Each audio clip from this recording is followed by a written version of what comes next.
स्वागत करते हैं दोस्तों आपका हमारे चैनल के अंदर। जिस तरह से असदुद्दीन अवीसी साहब ने अभी कुछ दिनों पहले एक बयान दिया था कि अजमेर की दरगाह के ख़िलाफ़ कोर्ट में केस किया गया है।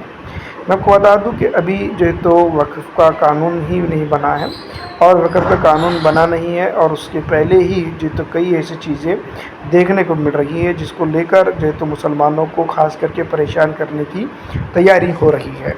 मैं आपको बता दूं कि पिछले दिनों जो है तो मौजूदा गवर्नमेंट के ज़रिए से जिस तरह से मुसलमानों के ख़िलाफ़ जो है तो मुनज़्ज़म तरीके से कोशिश की जा रही है, उसको लेकर जो है तो कई जगहों पर अब जो है तो सीधी तौर पर बात होते हुए नज़र आ रही है। अजमेर की दरगाह के ख़िलाफ़ कोर्ट में केस किया गया है और केस डालने वाले ने कहा है कि अजमेर की दरगाह में जो बुलंद दरवाज़ा है उसके नीचे एक मंदिर है। अभी वक्फ़ का कानून बना नहीं मगर ये लोग अपनी तैयारी शुरू कर दिए हैं।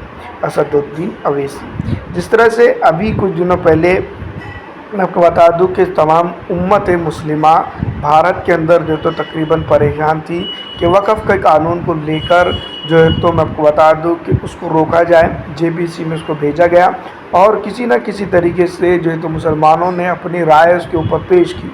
लेकिन जिस तरह से मैं आपको बता दूं कि जेपीसी का रवैया और कई एक चीज़ों को लेकर जिस तरह के हालात दिखाई दे रहे हैं, उन तमाम तर चीज़ों पर सोच समझ करनी ज़रूरी है।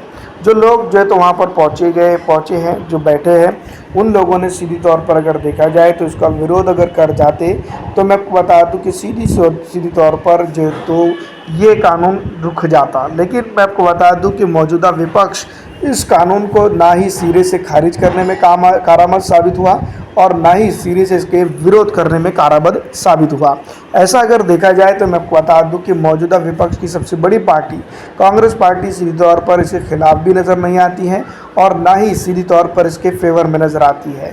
दूसरी तरफ अगर देखा जाए जिस तरह की कंडीशन कांग्रेस और उनकी गठबंधन की है, जिसको लेकर अगर बात की जाए तो अल्पसंख्यक भारत के तमाम तरह से अगर देखा जाए तो बड़ी मेजॉरिटी में इनको भर भर के वोट दिया था। ऐसे हालात में मैं ये ज़रूर कह सकता हूं कि यहाँ पर जो है तो संज्ञान लेकर इसके ऊपर बात करनी चाहिए थी, लेकिन जो है तो यहाँ पर नहीं किया गया। वैसे मैं बता दूं कि मेजॉरिटी तो अगर बात की जाए तो कोर्ट केंद्र में भारतीय जनता पार्टी की फ़िलहाल मौजूद है, उनकी सरकार की गठबंधन की। लेकिन विपक्ष के अगर कई एक नेता चाहते तो इसके ऊपर सीधी तौर पर अपनी राय रख सकते थे, जिसके चलते जो है तो ये बिल वहाँ पर ही नाकाम हो जाता और आगे तक नहीं जाता। लेकिन जिस तरह से मैं आपको बता दूं कि बात की जा रही है कि शीतकालीन सत्र के अंदर इस बिल को फिर से लाया जाएगा और इसके ऊपर बात की जा सकेगी। मैं आपको बता दूं कि इसको लेकर जो तो घंटों बहस की जा रही है। मुसलमानों की प्रॉपर्टीज़, मुसलमानों को परेशान करने की मनज़्ज़म तरीके और जो है तो मैं बता दूं कि हथकंडे अपनाए जा रहे हैं। ऐसा मानना यहाँ के मुसलमानों का भी है और कई एक चीज़ों को लेकर बात की भी जा रही है।